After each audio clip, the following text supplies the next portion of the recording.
আমাদের বাড়ির লোক ডাক্তার কাছে যাচ্ছে যে দেখুন বাচ্চাটা কান্না করছে প্রচন্ড। তো বলছে হ্যাঁ ডাক্তার বাচ্চা কান্না করবে। তো বলছে না বাচ্চা কান্না করবে, কান্না তো একটা লিমিট আছে নাকি? খানা খাদের কেউ কান্না করবে না কোনো বাচ্চা। দেখুন পাশে বেডে দেখুন বাচ্চাটা কান্না করে না, সব ঠিক আছে, সুস্থ আছে, হাসছে খেলছে। তখন বলছে বাচ্চা যদি কিছু হয়ে যায় তো বাচ্চা আমরা চেঞ্জ করে দেবো। বাচ্চা কেউ চেঞ্জ করার ক্ষমতা আছে ওর? কালকে সারাদিন কাঁদছে ডাক্তার মালাকার।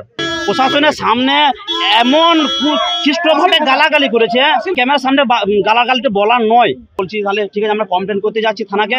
বলছি থানাকে আপনারা চলে যান, কিছু করতে পারবে না পুলিশ, আমাদের কিচ্ছু করতে পারবে না।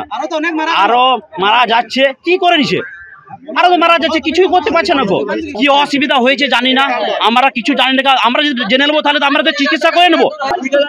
মানে হিটেড আর্গুমেন্টে কিছু কথা হয়েছে, আমি যদি কোনো খারাপ কথা বলে না কেন আমি ক্ষমা করি। আমি যদি কারোকেই খারাপ লাগে তাহলে আমি ক্ষমা করি। হ্যাঁ আমি কিছু খারাপ কথা বলেছি ডেফিনেটলি, তার জন্য আমি ক্ষমা করি। গাফিলতি আমার তরফ থেকে কোনো গাফিলতি নেই, সেটা ওনারা ক্লেম করতেই পারেন, কিন্তু আমি আমার ইয়ে থেকে আমার তরফ থেকে চিকিৎসা গাফিলতি কিছু হয় না।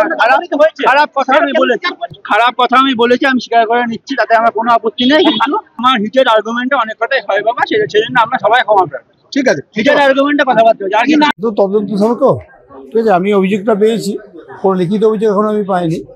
আমরা বাড়ির লোকের সাথে কথা বলবো খুব অল্প সময়ের মধ্যেই। দেখি যদি সেরকম অভিযোগ আসে আমরা তদন্ত করে দেখবো।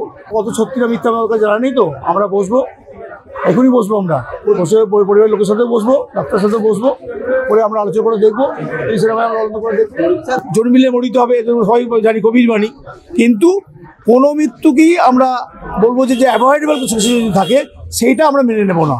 যদি আমরা অ্যাভয়েড করতে পারি সেই মৃত্যু আমরা পানিশমেন্ট দেবো, তদন্ত করবো, এবং যিনি যদি দোষী সাব্যস্ত হন তার দোষী সাব্যস্ত করবো। আর যেগুলো নন অ্যাভয়েডেবল ডেথ হবেই।